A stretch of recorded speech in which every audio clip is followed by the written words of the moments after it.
How to clear your search history on TikTok. Hello guys, in today's video I'm gonna show you how to clear the things that you have searched about on TikTok fast and easy. So first thing you have to do, go to TikTok like this, and now go to the home page and go to the search.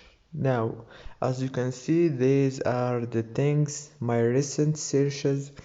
Now, if you want to remove some of them, just click on this X icon right here and it will be deleted. And if you want to clear them all at once, just click on clear all like this and click on clear, and that's it. Everything will be cleared fast and easy. If this video was helpful for you, don't forget to like and subscribe.